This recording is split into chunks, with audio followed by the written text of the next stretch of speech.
Hello वीर्स, हम लोग कर रहे थे complete economics for government exam. और पिछले लेक्चर में हम लोगों ने बैंकिंग ऑफ गवर्नमेंट कर लिया था। हमारा पहला लेक्चर बैंकिंग के ऊपर हो गया था। और आज के लेक्चर में हम लोग बात करने वाले हैं फंक्शंस ऑफ आरबीआई के बारे में। यार, आरबीआई के बारे में हम लोगों ने पिछले लेक्चर में बात कर ली थी।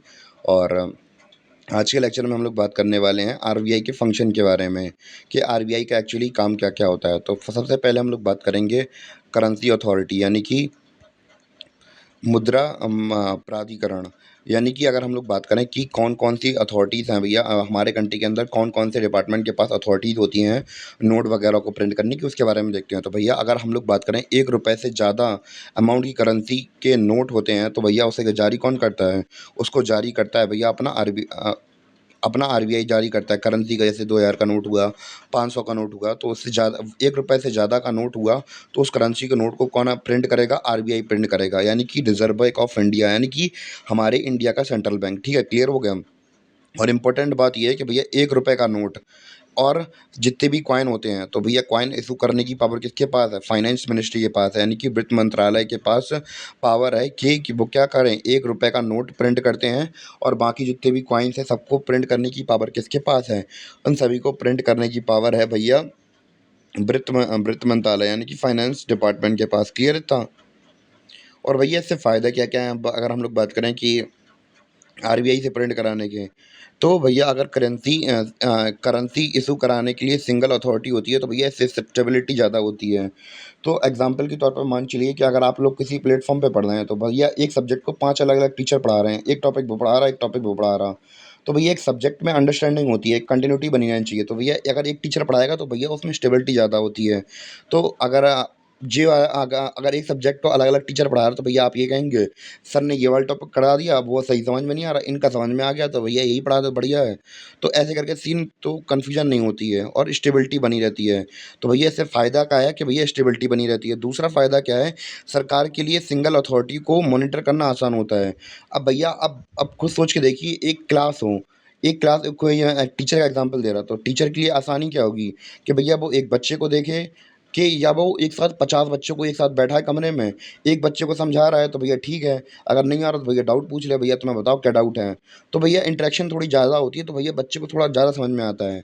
और वही अगर मॉनिटर करने की बात हो तो भैया बहुत सारे लोगों को मॉनिटर करना हो तो भैया बस में नहीं हो पाता। वो कहना ज़रूर अच्छा लगता है कि हाँ, एक साथ बहुत सारे बच्चे पढ़ रहे हैं, समझ में किसी को नहीं आता है, बस लिमिटेड ही समझ में आता है उसमें। तो दूसरा फ़ायदा ये है। तीसरा भैया ये है कि भैया मान के चलिए कि एक कोई है, जैसे कि आपके पास 500 के नोट हैं, तो क्या आप 500 के नोट हर रोज़ चेक करते हैं कि भैया हाँ है, सही है या नहीं है? तो चेक ना करना पड़े, क्यों नहीं करते हैं? क्योंकि भैया हमें फ़ेथ है अपने आरबीआई के ऊपर। अगर वही हम लोग बात करें अलग-अलग अथॉरिटी या फिर प्राइवेट मार्केट में मेंबर्स आ जाते हैं, तो क्या हम उनके ऊपर बिलीव कर पाते हैं? नहीं कर पाते, तो भैया हमें हमेशा चेक करके रखना पड़ता है। तो भैया सिंगल अथॉरिटी होती है तो भैया उनके ऊपर भरोसा बना रहता है। तो पहला हमारा फंक्शन क्या था करेंसी अथॉरिटी का, तो क्लियर हो गया या नहीं हुआ? अब भैया दूसरा देखते हैं बैंक ऑफ गवर्नमेंट। ये क्या होता है इसको भी समझते हैं। तो भैया हमने बात की थी बैंक ऑफ गवर्नमेंट की, यानी कि जो हमारी गवर्नमेंट होती है, चाहे वो सेंट्रल गवर्नमेंट हो, चाहे वो स्टेट गवर्नमेंट हो, तो भैया केंद्र सरकार और राज्य सरकारों का अकाउंट होता है भैया इसमें। यानी कि वो लोग खाता खुलवाए रहती हैं। गवर्नमेंट, हम किसी पर्सनल बात की बात नहीं कर रहे, गवर्नमेंट की बात कर रहे हैं। तो उनके अकाउंट्स होते हैं भैया अब आरबीआई के अंदर। तो भैया आरबीआई के अंदर भैया वो लोग क्या करती हैं, आरबीआई में अपने अमाउंट को जो अमाउंट होता है तो अमाउंट को आरबीआई में जमा करती हैं सरकारें। ठीक है, उनका जितना भी पैसा होता है आरबीआई के अंदर ही जमा होता है। और भैया जैसे कि अगर मैं अपनी बात करूँ या आप लोगों की बात करूँ तो भैया हम लोग क्या करते हैं, आरबीआई से पैसा हम जैसे कि हम लोग बैंक में जाते हैं, पैसा लेते हैं, जमा करते हैं, लोन वगैरह लेते हैं।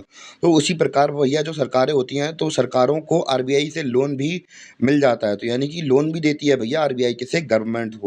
और क्या काम होता है, तो भैया सरकारों के करंट अकाउंट को मेंटेन भी करता है कौन, आरबीआई। तो मेंटेन करने की बात करें तो भैया दो हमारे पास अकाउंट होते हैं, एक तो करंट अकाउंट होता है, दूसरा होता है सेविंग अकाउंट। अगर सेविंग अकाउंट की बात करें तो भैया इसके अंदर कुछ लिमिटेशंस होती हैं अमाउंट को निकालने या जमा करने की। पर हम लोग बात करें जो करंट अकाउंट होता है तो उसमें भैया बड़े बड़े बिजनेसमैन होते हैं। तो जैसे कि उनका भैया जो सेविंग करंट अकाउंट होता है तो उसमें चाहे इतना अमाउंट आ जाए चाहे इतना अमाउंट निकल जाए, तो लिमिटेशन तो यानी कि रुकावटें वगैरह कुछ नहीं होती हैं। पर वही बात करें सेविंग अकाउंट की, सेविंग अकाउंट में प्रॉब्लम होती हैं। तो भैया वही है, करंट अकाउंट है तो भैया ट्रांज़ैक्शन करने में कोई दिक्कत नहीं होती है। और क्या है भैया, आरबीआई सरकारों को वित्तीय सलाह भी देती है। यानी कि भैया अब आरबीआई में भैया बैठते कौन है? बड़े-बड़े इकोनॉमिस्ट बैठते हैं ना भैया, जिनको इकोनॉमिक्स की बहुत ज़्यादा जानकारी होती है कि मनी कैसे आती है, कैसे फ्लो होता है, तो भैया ये सब की जानकारी होती है। तो बन यानी कि वो एक तरीके से स्पेशलिस्ट होते हैं, तो भैया वो एडवाइस भी दे सकते हैं सरकारों को कि भैया आपको यहाँ पे इस पॉलिसी में खर्च करना चाहिए, इस पॉलिसी में खर्च नहीं करना चाहिए। तो ये सारे हैं भैया फंक्शन किसके? आरबीआई के।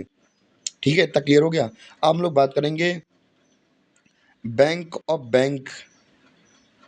तो भैया बात करते हैं कि बैंकों का बैंक ऐसे है। तो भैया कोई जैसे कि हमें पता है कि मैं यहाँ पे एग्जांपल लिया, भवानी, कोई भवानी नाम का आदमी है, तो भैया उसे पैसा चाहिए होता है, किसके पास? उसे जब पैसा चाहिए होता है तो किसके पास जाता है? बैंक के पास जाता है। बैंक उसे पैसा दे देता है। तो अब मान चलिए कि हम लोग बात करें जैसे कि दूसरे बैंक हमारे जैसे एसबीआई हुआ, आईसीआईसीआई हुआ, बैंक हुआ, कैनरा बैंक हुआ, तो भैया जब इनके पास कोई ऑप्शन नहीं बचता है तो भैया ये लोग किसके पास जाते हैं?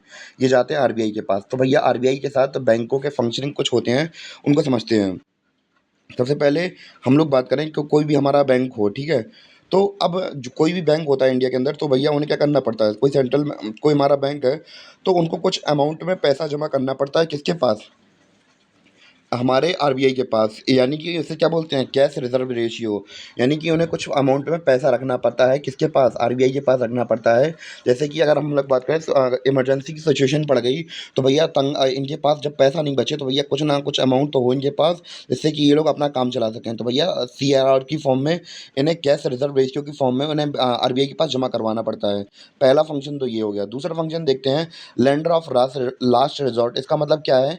तो भैया जब मान चलिए कि जैसे एग्जांपल देता हूँ, मान चलिए कि आपके पास कोई पैसा नहीं है, ठीक है? आपको कुछ का आपको कोई कोर्स वगैरह खरीदना है, तो भैया आपने सोचा कि भैया मम्मी पापा को परेशान नहीं करते हैं, अपने दोस्तों से मांग लेता हूँ।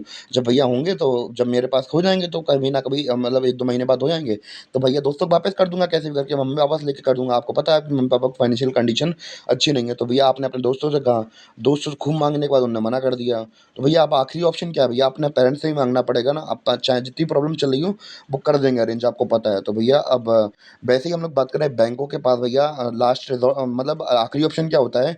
आरबीआई होता है। यानी कि जब भैया जहाँ से वो हाथ पैर पटक के मार लें, पर जब उनके पास कोई ऑप्शन नहीं बचता है तो भैया आरबीआई के पास जाएंगे, तो भैया उन्हें मिल ही जाएगा, उन्हें कंफर्म पता रहता है। तो ये दो, आरबीआई हमारा क्या है? लेंडर ऑफ लास्ट रिजॉर्ट है। ठीक है। तीसरा पॉइंट क्या है भैया? क्लियरिंग हाउस है, एक तरीके से हम लोग एग्जाम्पल की तरह मान सकते हैं। यानी कि बैंकों के बीच का जो निपटारा होता है वो करवाता है। जैसे कि मान चलिए कोई दो बैंक के बीच में कोई भैया बड़ा अमाउंट क्लियर होना है, तो भैया एक आरबीआई क्या कर सकता है? एक बड़े जैसे नहीं एल्डर्स के बीच में भैया समझौता हो जाता है, भैया आप देख रहे हैं ये बंदे ने हमसे पैसा लिया है, भैया अब कैसे भी करके आप ही की जिम्मेदारी होगी। तो ये एक बड़े के तौर पर जो हमारा आरबीआई होता है वो काम करता है, और इन दोनों के बीच में मंडवाली करवाता है। तो भैया क्लियरिंग हाउस की तरह भी काम करता है हमारा आरबीआई। और आज का लेक्चर केवल यहीं तक था, और कल के लेक्चर में हम लोग कंट्रोलर ऑफ मनी सप्लाई देखते हैं, और इसके बाद हम लोग देखेंगे कैसे कैसे फॉरेन एक्सचेंज के रेशियो फिक्स किए जाते हैं, कि क्या क्या हम लोग रेशियो रखते हैं। और आज के लेक्चर में केवल यहीं तक था। मिलते हैं अपने अगले वीडियो में, तब तक के लिए बाय।